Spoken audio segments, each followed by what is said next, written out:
Yo, c'est Vega et bienvenue pour la review de l'épisode 201 de Boruto. Alors qu'est-ce qui s'est passé cette semaine?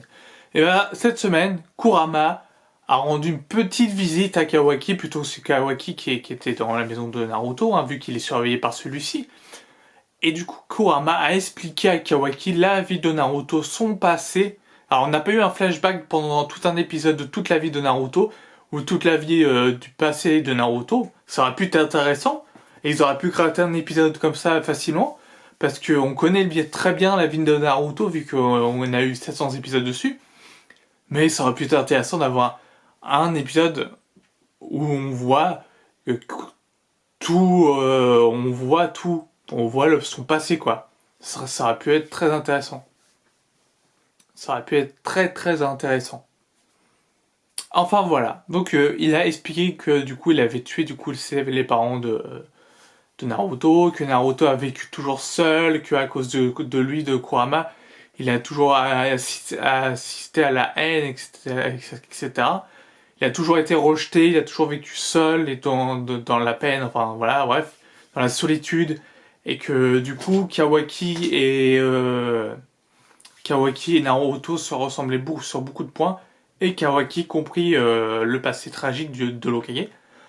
T'as même Kawaki qui a lâché une petite larme et qui pleurait à un moment donné. Et du coup, c'était assez émouvant comme scène. C'était assez émouvant comme scène, assez forte même. Mais voilà, parce que Kawaki pensait que du coup Naruto voyait en Kurama juste une arme et pas un ami et pas ou pas non plus quelque chose à surmonter. Et il a réussi à surmonter l'amas de haine de Kurama et à la dépasser et à en faire quelque chose de bienveillant chez Kurama. Alors que c'était de la haine qu'avant que Kyuubi avait. Et que Kawaki avait aussi. Kawaki avait beaucoup de haine aussi. Là, sa haine s'extériorise à Kawaki et ça lui permet d'être beaucoup plus calme, beaucoup plus enclin à être celui qui doit être. Donc voilà. Ouais, je sais, mais mes phrases veulent rien dire, ça veut rien dire. Mais ouais, mais t'as compris l'idée, quoi. Je veux dire, t'as compris l'idée, t'as compris où je voulais en venir si t'as vu l'épisode. Mais c'était une claque quand même, ce moment, ce passage. Cette scène était une vraie claque. J'ai beaucoup aimé. Ensuite, on a évidemment la séance de blablatage entre Boruto, Kawaki, Salada, je dis Boruto déjà, je sais plus si j'ai déjà dit Boruto, et Mitsuki pour savoir qui s'entraîne. Alors Salada a dit que son père était rentré au village, à Boruto qui était tout content parce que du coup il est son sensei de retour, il va pouvoir l'entraîner et que Salada aussi puisse s'entraîner vu que elle aussi elle veut être à la hauteur pour pas être rejetée des deux autres, enfin pas rejetée mais être mis à l'écart, un peu comme Sakura à l'époque quand elle s'est fait entraîner par Tsunade, elle voulait ne pas être en retard par rapport à Sasuke et Naruto. C'est exactement la même chose. Encore une fois ici, ça fait un parallèle, et le parallèle il est évident. Donc voilà, on a un parallèle Kawaki Naruto, on a un parallèle Salada Sakura.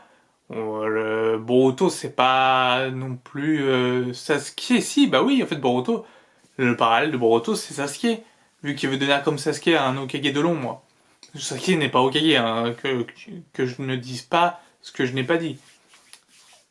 Voilà, Sasuke, Sasuke Sasuke est un shinobi de l'ombre. Donc voilà, il aide Naruto, il aide Konoha, mais sans se faire vraiment remarquer. Même s'il est dans les cartes Gamaki, va savoir. C'est censé être un Hokage de l'ombre, mais en même temps il a une popularité. Donc paye ton truc de l'ombre. Voilà. Si Boruto devient un Hokage de l'ombre, j'espère qu'il aura pas sa carte de Gamaki, puisque sinon, bah, tu grilles ta cartouche, quoi. Tu grilles ta cartouche d'Hokage de l'ombre. Enfin voilà. Vous m'avez aussi compris encore une nouvelle fois sur l'idée de l'Hokage de l'ombre. C'est pas un Hokage, il est pas vraiment Hokage, c'est un soutien pour Naruto. Et il fait ça dans l'ombre. Et d'ailleurs, il a une mission, il a des coordonnées exactes que Kara a laissées dans la clé que Sai a examiné et il a demandé à Sasuke d'aller s'y rendre. Alors c'est un lieu extrêmement chelou, j'ai cru voir un Rinne Sharingan sur le socle, de là où Sasuke se pose, mais je suis pas sûr, hein. Je dis ça mais je suis pas sûr. Donc c'est une sorte de lieu, de sanctuaire, qui a l'air assez étrange, assez spécial je dirais même. Donc à voir où ça va nous mener, et à voir où Sasuke s'est rendu. Parce que si on voit la prévue de l'épisode prochain, on voit clairement ces mots. Attention spoiler, hein, mettez avancez 10 secondes hein, si vous voulez pas être spoilé. On voit clairement Jubi, hein, clairement. Donc ça envoie du lourd, ça envoie du pâté, c'est quelque chose d'assez excellent. Et ce n'est pas tout. La hype monte encore plus d'un cran avec la fin, avec Bolo, qui fait son discours théâtral pour les lumières, le Tsukuyomi éternel, les arcanes lunaires éternels, les arcanes lunaires ça éternels. Je sais vraiment plus avec les noms si je me trompe pas du tout. Mais je crois que c'est les arcanes lunaires. Et du coup, avec les arcanes lunaires, Bolo veut que du coup les gens croient encore plus aux arcanes lunaires, croient encore plus dans ce monde idyllique qui est un rêve de ce que Madara espérait. Et il dit quelque chose de fou à la fin. Bolo, il dit oh, vous serez tous conduits par Otsutsuki. Bam. Ouais, mais quel Otsutsuki? Il parle de qui? De Momoshiki qui est dans le corps de Boruto? D'un nouveau Otsutsuki? Il parle de Kara, du coup, c'est-à-dire que Kara a des Otsutsuki dans leur équipe. Alors que là, est-ce que Jigen est un Otsutsuki en fait? Parce que Jigen a le Kama aussi là, donc est-ce que le Kama est lié aux Otsutsuki? Le Kama, vu que le Kama est lié aux Otsutsuki, voilà, je vais arriver à le dire. Est-ce que du coup, il y a une raison à ça? Est-ce que du coup, il y a un Otsutsuki qu'on ne connaît pas qui est là? Ça serait vraiment énorme.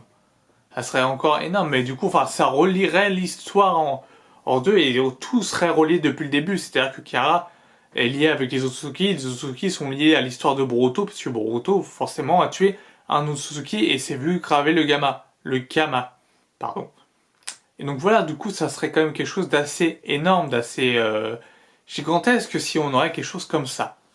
Mais enfin voilà, c'est tout pour aujourd'hui, c'est tout pour cette chronique, cette review. En tout cas, j'espère qu'elle vous aura plu. N'hésitez pas à commenter sur si l'épisode vous a plu et dire pourquoi.